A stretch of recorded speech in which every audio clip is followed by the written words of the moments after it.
வணக்கம்ங்க. இன்றைக்கி நம்ம லொக்கேட் ஆகிருக்கிற இடங்க தாமரை குளம்ங்கிற இடத்துல தான் லொக்கேட் ஆகிருக்கிறோங்க.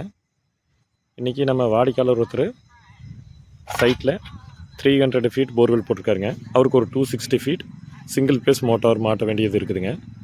நம்ம மோட்டார் ஃபிட் பண்ணி கொடுக்குறதுக்காக வந்திருக்குறோங்க.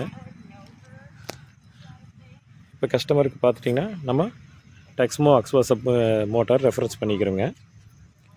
1.5 HP 20 ஸ்டேஜுங்க. இது பார்த்துட்டிங்கன்னா டோட்டலாக 500 ஃபீட் வேலை செய்யும். ப்ளஸ் நம்ம ஃபிட்டிங்க்கு ஆசீர்வாத் 15 kg பைப்பு யூஸ் பண்ணுறோமுங்க. ப்ளஸ் நம்ம ஃப்ளாட் கேபிள் எல்லாமே நம்மளே கொண்டு வந்துங்க ஃபிட் பண்ணி கொடுக்குறோங்க. இதுவும் பார்த்துட்டிங்கன்னா ஆசீர்வாதுங்கிற பிராண்டில் தான் நம்ம ஃப்ளாட் கேபிளுமே வாங்கி பண்ணி கொடுக்குறோங்க. எல்லாமே பிராண்டட் எடுத்தால்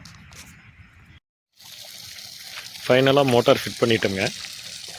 மணிக்கு 3000 லிட்டருங்கிற ரேஞ்சுக்கு நம்மளுக்கு அவுட்புட் கிடச்சிட்டு இருக்குதுங்க. ப்ரெஷரும் நல்லா இருக்குதுங்க. நெக்ஸ்ட்டு பார்த்துட்டிங்கன்னா நம்ம பைப்பு எந்த இடத்துலையும் ஸ்ட்ரெயின் ஆகாமல் இருக்கிறக்காக ஒரு ஏர் வெண்ட்டும் நம்ம ஃபிட் பண்ணிக்கிறோங்க. ஆட்டோமேட்டிக் ஏர் வெண்ட்டு. நம்ம கேபிள் வந்து பார்த்திங்கன்னா கன்சல்டேஷனு ஒரு பிவிசி பைப் போட்டிருக்கிறோங்க. ப்ளஸ் நெக்ஸ்ட்டு பார்த்துட்டிங்கன்னா மோட்டார் 11.8 12 எடுத்து சக்ஸஸ்ஃபுல்லாக ரன் ஆகிட்டு இருக்குதுங்க. வோல்டேஜுமே 211 வோல்டேஜ் எடுத்துகிட்டு இருக்குதுங்க.